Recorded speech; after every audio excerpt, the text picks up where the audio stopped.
सबसे बड़ी बात तो ये है कि उन लोग के है ना, उनके पिताजी के द्वारा ये संस्कार उनको मिला हुआ है कि अपनों से बड़ों का हमेशा से वो लोग तिरस्कार करते हैं। कभी भी उन लोग अमर्यादित अमर्यादित शब्द का इस्तेमाल हमेशा से करने की आदत है। वो लोग ठहरे सोना और चांदी के चम्मच लेकर पैदा होने वाले राजकुमार, तो उन लोग को जनता से कोई मतलब नहीं है। और जहां तक बात है बिहार का विकास का, उनके पिताजी के 15 साल में कहां तक विकास हुआ है, ये बताए ना भाई जनता को। जनता मूर्ख बनने वाली नहीं है, उनके बहकावे में नहीं आएगी। ये समय आने वाले समय बताएगा। नमस्कार, आप देख रहे हैं जी लाइव न्यूज और मैं शुभम। मेरे साथ हैं जेडीयू प्रवक्ता पल्लवी पटेल जी। आज उनसे बात करते हैं कि तेजस्वी यादव ने बोला है मैम कि नीतीश कुमार की जो बिहार में छवि है वो सही नहीं हो, आज के डेट में है। वो बोलते कुछ है, करते कुछ है, कभी इधर आते हैं, कभी उधर जाते हैं। और जो मैंने 17 महीने में जो काम किया है, नीतीश कुमार जी बताया तो आप 17 साल में कितना काम किया है? माननीय नेता बिहार सरकार माननीय नीतीश कुमार जी ने 17 महीने का रोजगार नेता प्रतिपक्ष तेजस्वी यादव जी को देने का काम किया। और वो क्या रोजगार की बात करेंगे, वो क्या बिहार का विकास का बात करेंगे। सबसे पहले तो वो अपने माता पिता के जो जंगल राज था 15 वर्षों का, उसका हिसाब बिहार की जनता को दे कि किस प्रकार से उस समय क्राइम लेवल कहाँ तक था और एक अन्य मार्ग तक सभी अपराधी शोभा बढ़ाने का काम किया करते थे।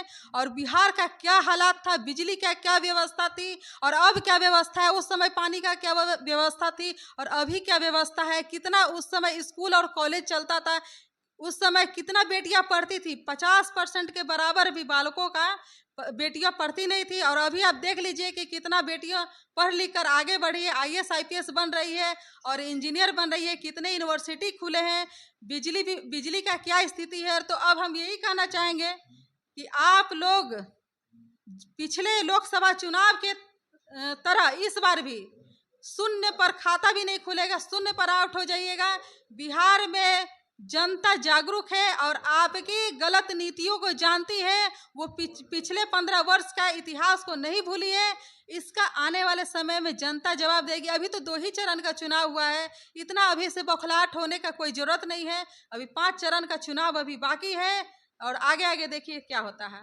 तेजस्वी यादव ने एक और हमला किया है। उन्होंने बोला है कि जेडीयू इस बार खत्म हो जाएगी।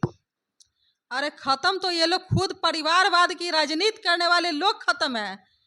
पूरा छवों को छव आप कल का मंच पर देख लीजिए। छपरा में जो मंच सजा उस पे कितने लोग उनके पार्टी के नेता थे। 7वें नंबर पर अब्दुल बारी सिद्दीकी जी, क्या उनके पार्टी में कोई नेता नहीं ठहरे? क्या अब उनका कोई वर्चस्व नहीं है, कोई जगह नहीं है पार्टी में? सिर्फ और सिर्फ परिवारवाद की राजनीति होती है, कोई समाजवाद नहीं है, पारिवारिक समाजवाद है। बस यही कहना चाहेंगे कि अभी आप अपनी जो टूरिस्ट बेटी है रोहिणी को आप टिकट दिए और एक आपके घर की भी छपरा की बहू है, आप उस बेटी को कब आप इंसाफ दिलाने का काम कीजिएगा? आप छपरा की बेटी ऐश्वर्या को अपने घर से बाल पकड़कर झोटा पकड़कर मारकर घर से दरकिनार कर दिए, तो उसको इंसाफ आप कब देने का काम कीजिएगा? ये मैं आपसे पूछती हूँ राबड़ी देवी जी कि आप उसको कब इंसाफ दिलाने का काम कीजिएगा? इन्होंने एक और बात बोली है। उन्होंने बोला है कि ज़्यादा हमला अभी नीतीश कुमार पे उन्होंने किया है। उन्होंने बोला है कि मोदी जी नीतीश कुमार को साइडलाइन कर रहे हैं, कभी दोनों की बनती नहीं है। वो सोचते हैं, बीजेपी वाले सोचते हैं कि मोदी जी नीतीश कुमार उनके मंच पर नहीं है। बिहार पिछले बार की तरह एनडीए गठबंधन के साथ 2019 में चुनाव लड़ी थी और 40 में 39 सीट जीती थी। और इस बार भी 40 में 40 सीट हम लोग बहुमत के साथ जीत रहे हैं, एक रिकॉर्ड मतों के साथ जीत रहे हैं। मेरा सवाल ये नहीं था। मेरा सवाल था कि नीतीश कुमार को बीजेपी साइडलाइन कर रही है क्या? ऐसा कुछ नहीं है, उन लोग शुरू से ही है ना भड़काने का काम कर रहे हैं। बिहार में नीतीश कुमार जी माननीय नरेंद्र मोदी जी के साथ सभा कर रहे हैं और दोनों में कोई किंतु परंतु नहीं है, कोई भेदभाव नहीं है। दोनों लोग अपने जनता से रूबरू हो रहे हैं। इस बार बिहार कितनी सीट देने जा रहा है एनडीए को? बिहार की जनता 40 के 40 सीटों पर एनडीए गठबंधन को जिताने का काम करेगी। तेजस्वी जी तो बोल रहे हैं कि इस बार कुछ होने वाला तो है नहीं। आते हैं, जाते हैं, काम करते हैं नहीं, जो करते हैं हम किए हैं। 5 लाख लोगों को सरकारी नौकरी मैंने दिया है। मोदी जी आते हैं, बड़बड़ मोदी गड़बड़ मोदी बोलते हैं तेजस्वी जी उनको। सबसे बड़ी बात तो ये है कि उन लोग के है ना, उनके पिताजी के द्वारा ये संस्कार उनको मिला हुआ है कि अपनों से बड़ों का हमेशा से वो लोग तिरस्कार करते हैं। कभी भी उन लोग अमर्यादित अमर्यादित शब्द का इस्तेमाल हमेशा से करने की आदत है।